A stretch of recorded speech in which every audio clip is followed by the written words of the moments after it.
everyone. Welcome back to IAS Cafe. My name is Priyanka. Let us begin with today's decoding session of the Hindu, 27th of November 2023.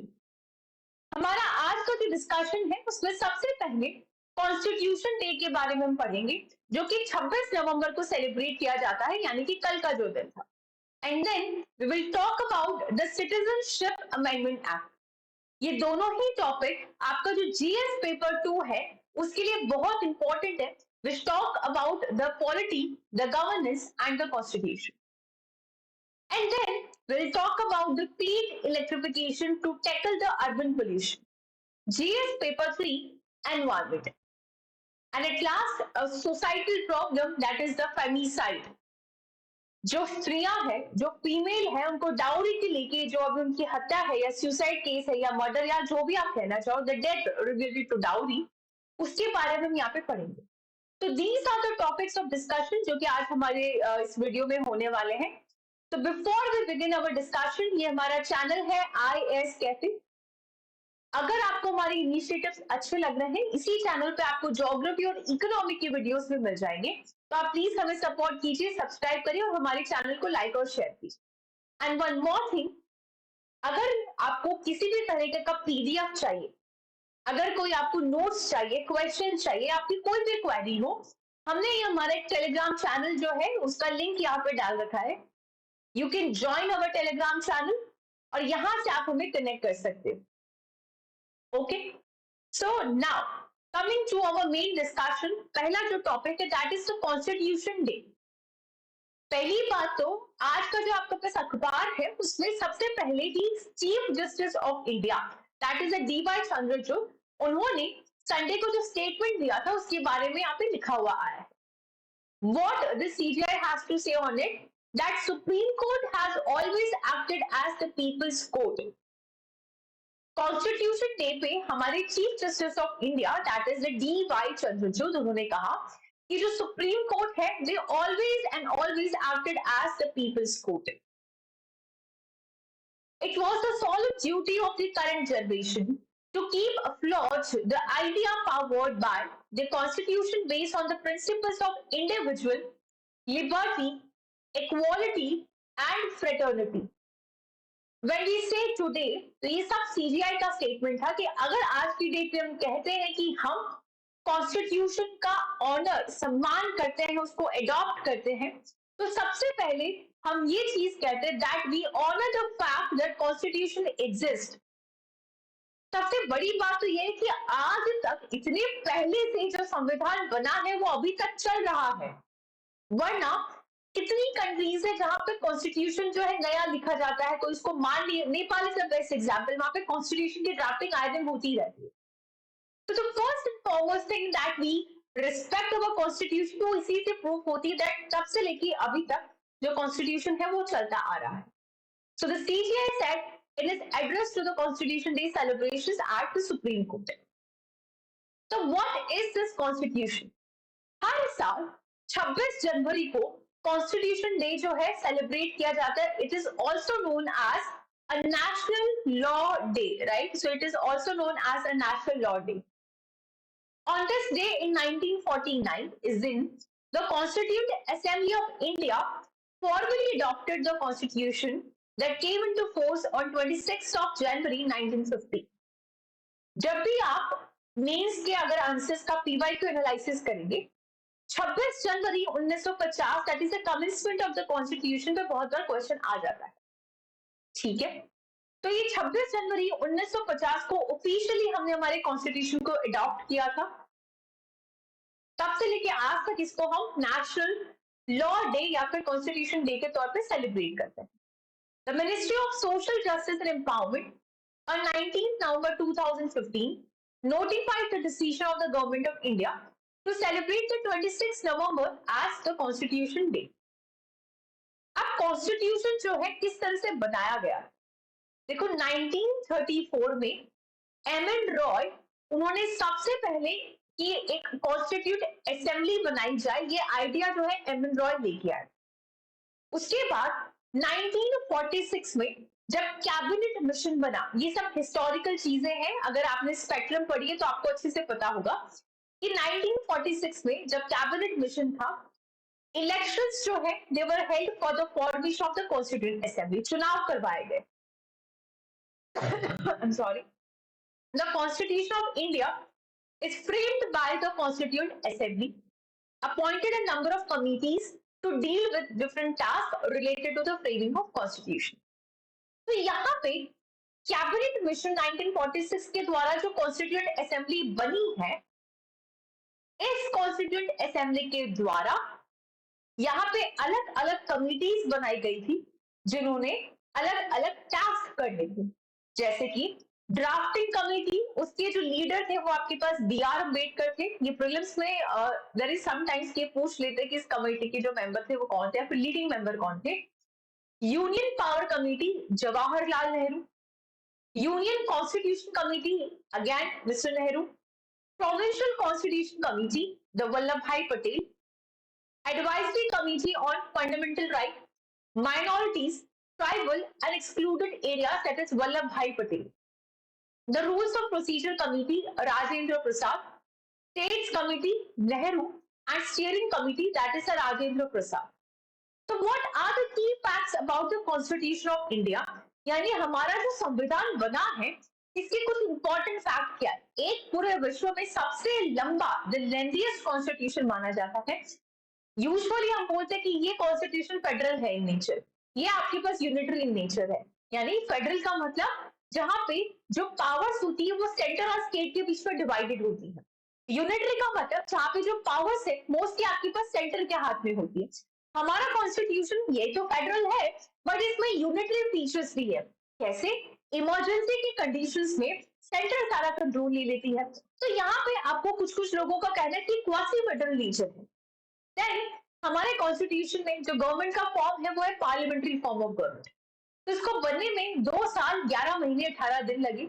इसकी जो original copy है of Indian constitution, it was not typed और printed, hand written, it was hand written and are now kept in the helium filled case with the library of the parliament.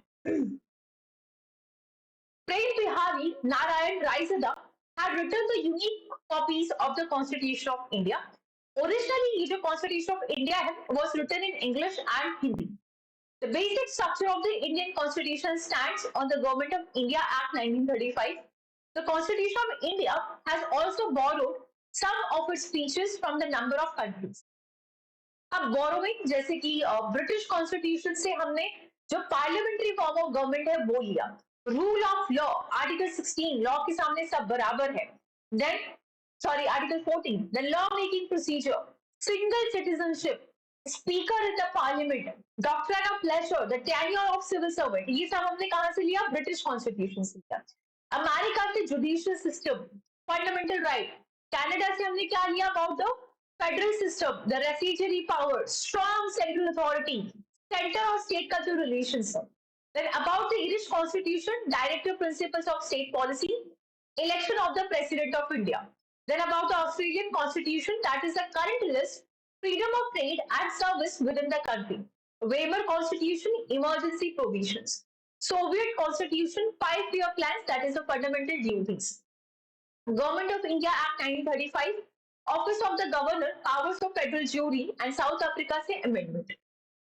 और आपका देखो question आया था 2021 में, what was the exact constitutional status of India जब उसको adopt किया गया था, यानी कि जिस तारीख उसको अडॉप्ट किया गया था, एग्जैक्ट उसका स्टेटस क्या था? पहला ऑप्शन है डेमोक्रेटिक रिपब्लिक, दूसरा sovereign democratic Republic, third sovereign secular democratic, sovereign socialist secular democratic.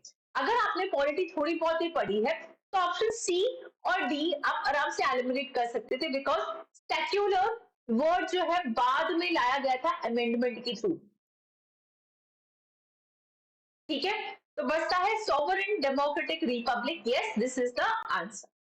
Now coming to our second आज का जो डिस्कशन है about the citizenship amendment act. इस अमेंडमेंट को समझने से पहले एक चीज आप समझो, हमने कहा कि आपका जो कॉन्स्टिट्यूशन है इसमें बहुत सारे पार्ट्स होते हैं, आर्टिकल्स होते हैं।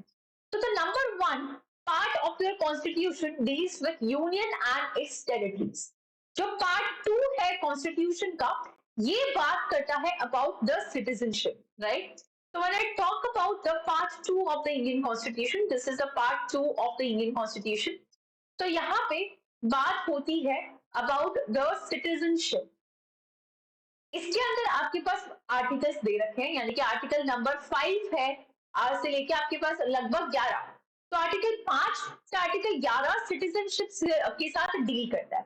अब एक तारीख यहाँ पे है कि 26 जनवरी 1950, 26 जनवरी 1950 ये तारीख को अभी अभी अब पढ़ के आए, यानी कि संविधान जब लागू हुआ था, इस तारीख से पहले अगर किसी इंसान का सिटीजनशिप स्टेटस डिसाइड करना होता है तो उसके लिए रूल्स रेगुलेशंस या किस तरह से होगा, ये आर्टिकल इसमें दे रखा है। आई रिपीट, आपके पास है part 2 of the Indian constitution which talk about the citizenship. ठीक है, ये आपके पास सिटीजनशिप के बारे में बात करता है, part 2 of the Indian constitution.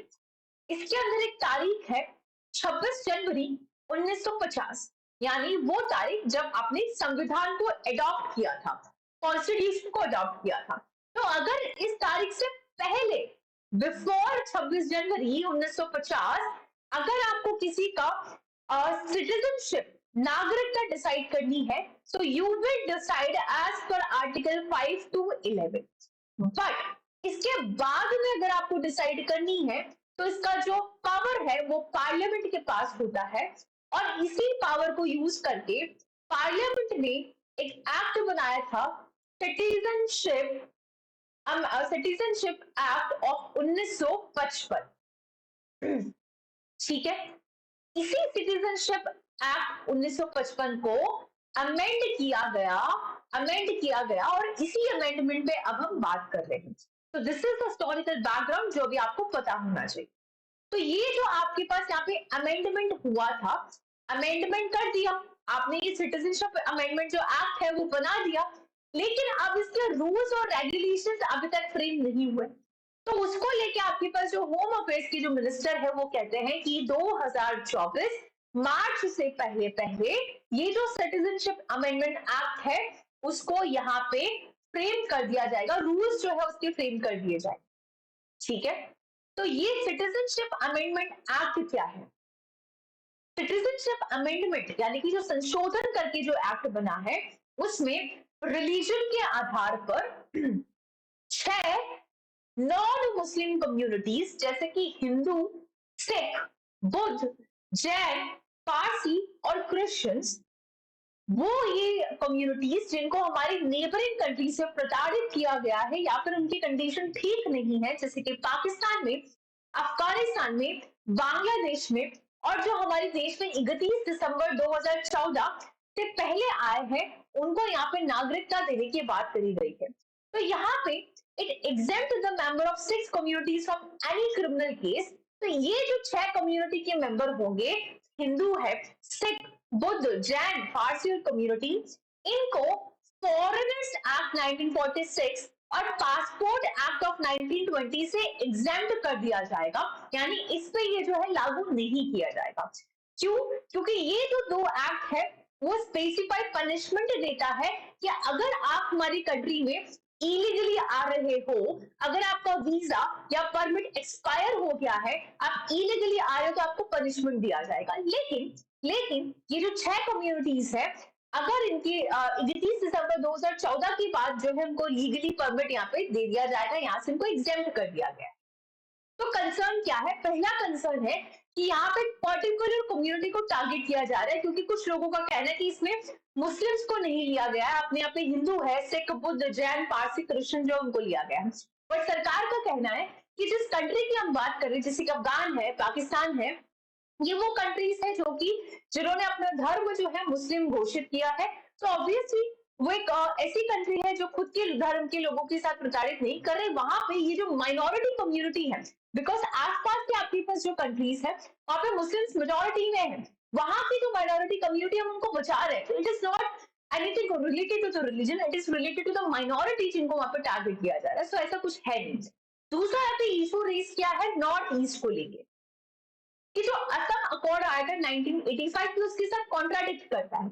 Assam accord के हिसाब से स्टेट दैट जो इलीगल माइग्रेंट्स होंगे, चाहे उसका कोई भी रिलीजन हो, अगर वो बांग्लादेश से आ रहा है 25 मार्च 1971, उसको डिपोर्ट किया जाएगा।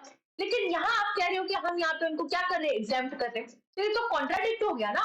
असम अकॉर्ड में लिखा है कि आप उसको नहीं आने दोगे, इस आप अमेंडमेंट में कह रहे हो कि आ सकते हो, तो दोनों यहाँ पे कॉन्ट्राडिक्ट हो गए।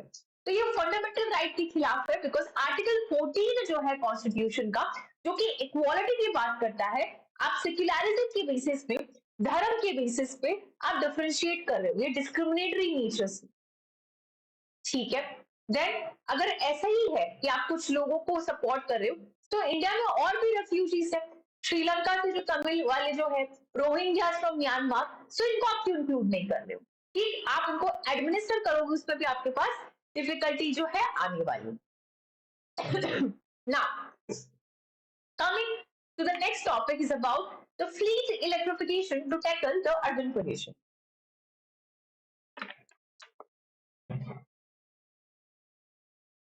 When I talk about the fleet electrification, air quality index सिर्फ दिल्ली में नहीं, मुंबई, बैंगलोर और भी सिटीज है जहां पे बहुत ही ज्यादा बुरी कंडीशन में आ चुकी है।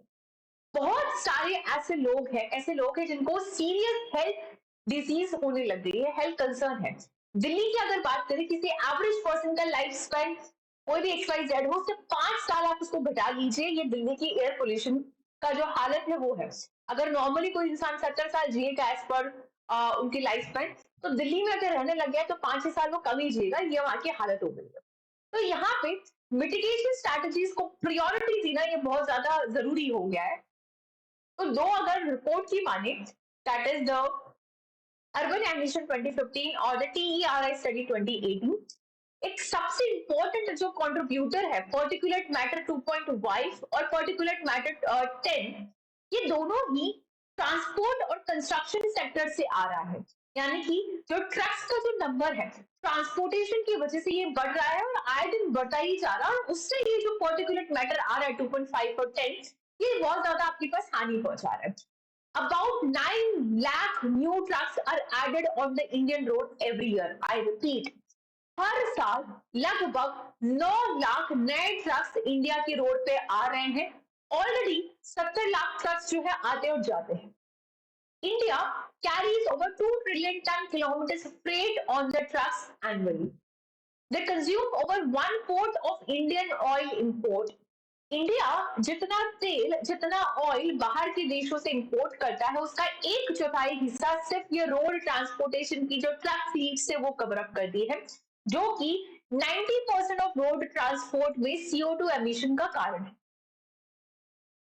The rate of increase of truck fleet is expected to keep increasing and growing network.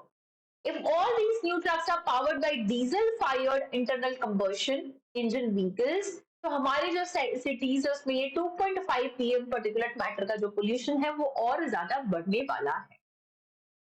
अगर रेलवे की बात करें, उसको तो हमने इलेक्ट्रीफाई कर दिया, बहुत ही अच्छी बात है, बिकॉज 20% जो फ्रेट कैरिड है वो आज भी रेलवे के थ्रू हो रहा है।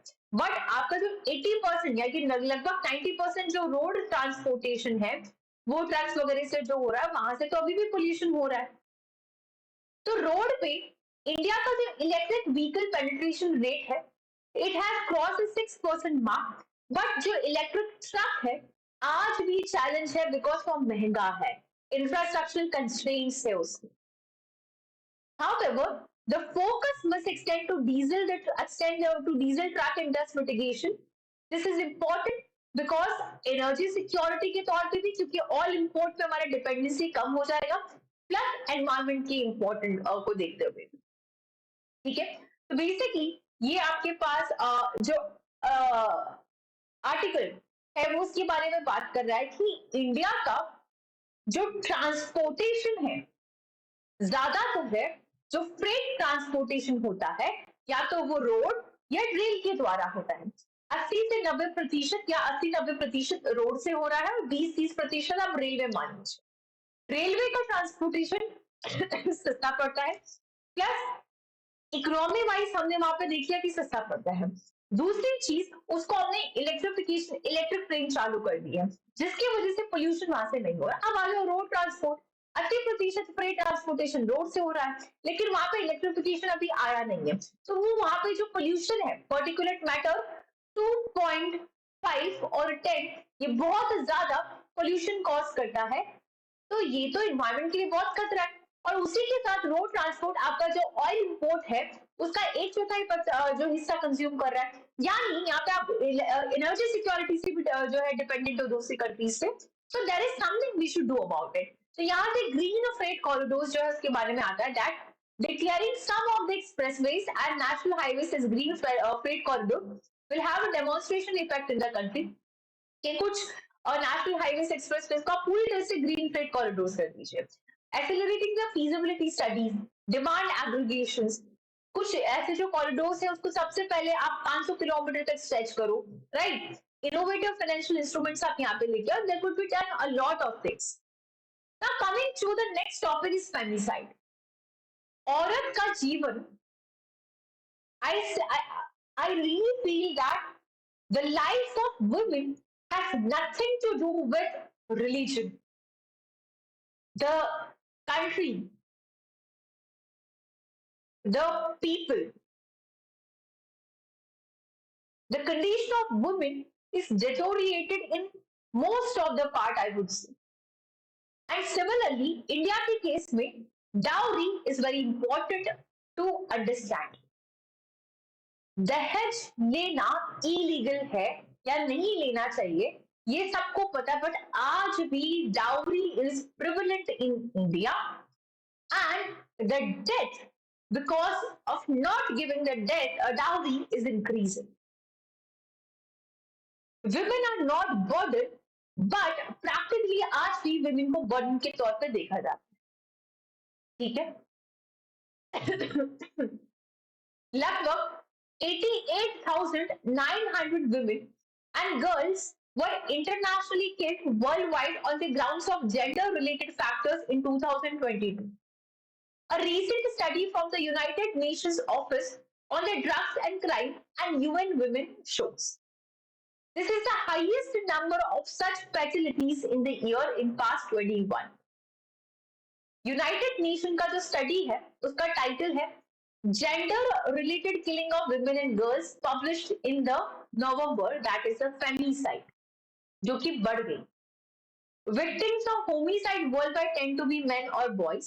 Men formed 80% of the total victims of homicide in 2022, while women's share was 20%.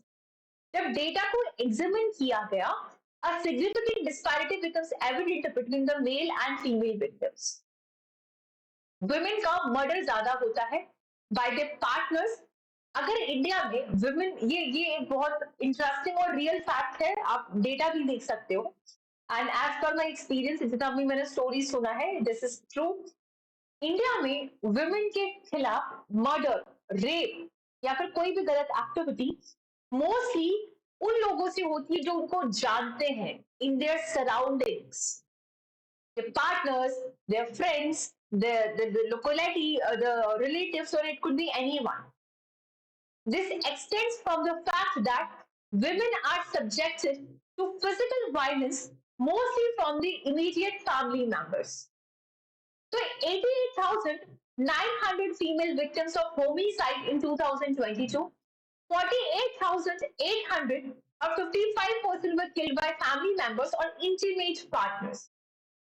तो 12% मेल होमिसाइड विक्टिम्स थे जिनको were killed by the persons known to them. तो ये जो women being more vulnerable to the gender related violence prevalence is across the world. Across all the regions, the share of such homicide among the women in which the perpetrators are known was higher than in the case of a man. For instance, in over half the female homicide in Europe, the perpetrators are the partners or relatives to the related to the victims, whereas among the women the share was only 18%. America में भी लगभग same case है। 2022 में लगभग 20,000 female victims जो है they were victimized by intimate partners of the family related homicide in Africa, highest among the continent. Africa के अंदर it exceeded the Asian femicide for the first time in 13 years. ये Africa की conditions, right? Now एक बहुत ही कम level पे there is a small decline in the gender based killings in India over the past decade that said that killing of women because of the dowry related reasons, accusations of the witchcraft and other gender related factors आज भी होते, थोड़ा सा कम हुआ but आज भी है। India में 2016 से 21 के बीच में जो डेथ है वो अभी इस डेटा शो करता है कि it is because of the dowry the main reason. तो ये पूरा एक डेटा जो है आज के इस एडिटोरियल में आया है regarding the death of the women due to the dowry, the gender bias death, the condition of the women victimized by their own intimate partners, their family partners, members. So this was all about today. ये हमारा Telegram का link है, आप इसे join कर सकते हैं and please do subscribe us, support us by liking and sharing our videos. Thank you so much.